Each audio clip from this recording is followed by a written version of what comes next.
Je m'appelle Pierre-Marie Lemoigneau, chef pâtissier de la pâtisserie Pierre-Marie.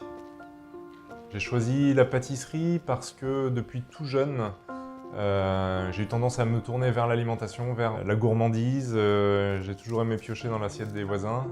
C'est au fond de moi, je crois qu'il n'y a rien d'autre qui peut m'intéresser autant que ce milieu de la gastronomie. C'est un métier où on peut créer en permanence, il y a toujours de nouvelles choses à faire. On a la possibilité de s'inspirer de choses d'extérieur, de choses et d'autres, de produits, en rencontrant un producteur. La rencontre, je le dis beaucoup, mais c'est vraiment la rencontre aussi des gens avec qui on peut échanger. On a voulu, avec Gaëlle, ma compagne, ouvrir cette boutique. Une boutique qui nous ressemble, avec des produits frais, avec de la saison, et surtout apporter ma valeur ajoutée qui est celle d'être chef pâtissier d'un palace avant, donc plutôt en dessert à l'assiette, beaucoup d'instantanéité, beaucoup de nouveautés, beaucoup de changements en fonction des saisons.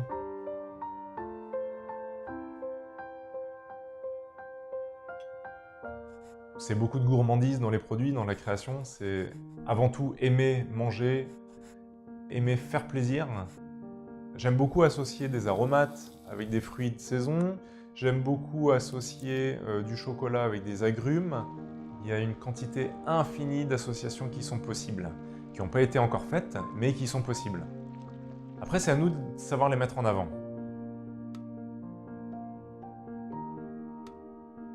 On ne va pas, en aucun cas, proposer une tarte aux fraises au mois de décembre.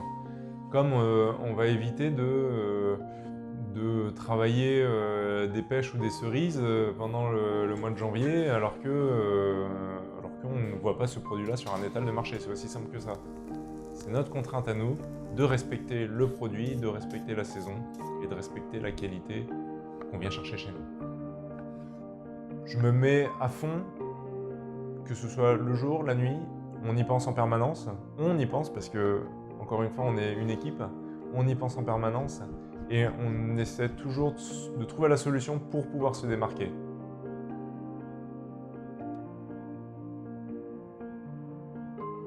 J'ai un souvenir d'enfance où à l'époque, quand j'étais jeune, ma maman faisait beaucoup de gâteaux le mercredi après-midi particulièrement. Et je me souviens de ce jour où elle a fait un gâteau, un de ses gâteaux préférés, qui était un gâteau aux pommes, façon un peu clafoutis aux pommes, avec un appareil aux œufs, au sucre, caramélisé, etc.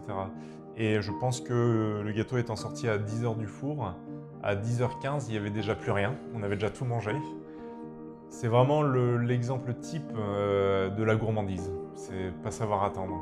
Je suis capable de rester devant un four à regarder l'évolution d'un gâteau, l'évolution d'une pâte, l'évolution d'une pâte à choux pendant 40, 50, 1 heure, parce qu'il se passe quelque chose. Et ça s'appelle la patience. Et parfois, quand il s'agit de gourmandise, l'impatience prend le dessus.